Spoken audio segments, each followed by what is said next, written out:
আসসালামু আলাইকুম রহমতুল্লাহ। পবিত্র কোরআনুল কারিমে মহান আল্লাহ তাআলা আমাদেরকে অনেক নবী রাসূলদের ঘটনা বলেছেন, নবী রাসূলদের জীবনী সম্বন্ধে আমাদেরকে জানিয়েছেন এবং তাদের যুগে কিরকম সমাজ ব্যবস্থা, কিরকম পরিবেশ নিয়ে তারা জীবন যাপন করতেন, এই ব্যাখ্যাগুলো মহান আল্লাহ তাআলা আমাদেরকে জানিয়েছেন। আর সেই যুগে সেই রকম পরিস্থিতির মধ্যে নবী রাসূলগণ কিভাবে জীবন যাপন করেছেন এবং সেই রকম পরিস্থিতি হলে মানুষের কিরকম ভাবে জীবন যাপন করা উচিত, এই সকল কাহিনী থেকে আমরা এই শিক্ষাগুলো গ্রহণ করতে পারি।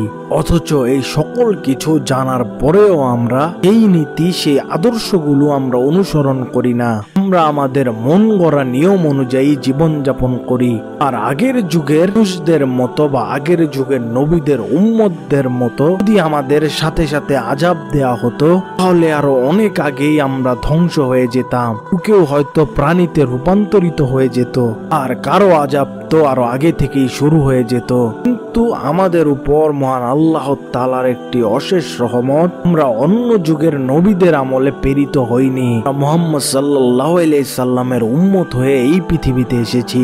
আর সেই একটি মাত্র কারণেই, মুহাম্মদ সাল্লাল্লাহু আলাইহি সাল্লামের দোয়ার কারণেই আমাদেরকে এত সময় দেয়া হচ্ছে, তে করে আমরা অন্যায়ের পর, আমাদের ভুলের পর, জীবন যাপন খারাপ জিন্দেগি করার পর আমরা যেন বুঝতে পারি এবং বুঝার পর আমরা যেন সঠিক তওবা করে এই সঠিক দিনের উপর আসি, যেই দিনটি মুহাম্মদ সাল্লাল্লাহু আলাইহি সাল্লাম আমাদেরকে জানিয়েছেন। এই দিনকে মহান আল্লাহ তাআলা আমাদের উপর মনোনীত করেছেন।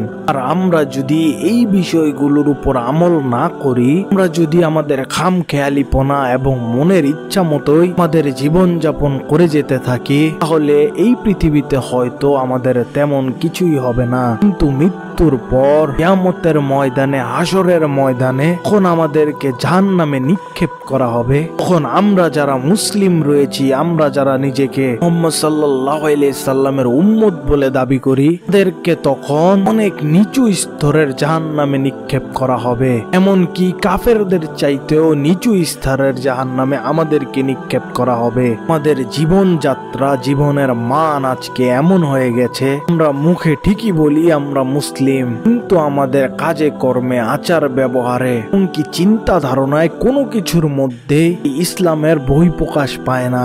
আমাদেরকে যে মহান আল্লাহ তাআলা তো বিশাল মাপের একটি মুজিজা দান করেছেন, আমরা কোনোদিনই সেই মুজিজার দিকে লক্ষ্য করি না।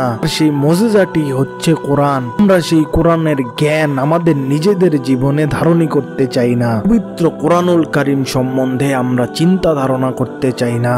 অথচ মহান আল্লাহ তাআলা পবিত্র কোরআনে উল্লেখ করেছেন, পবিত্র কোরআনুল কারীম হচ্ছে তাদের জন্য যারা চিন্তা ভাবনা করতে পারে।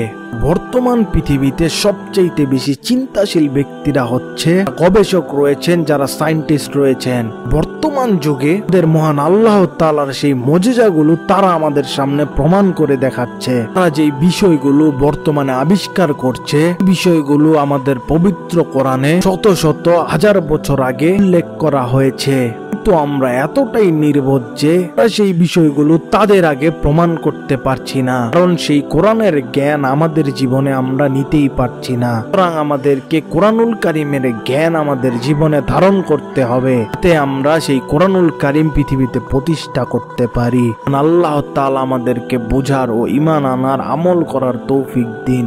আমিন।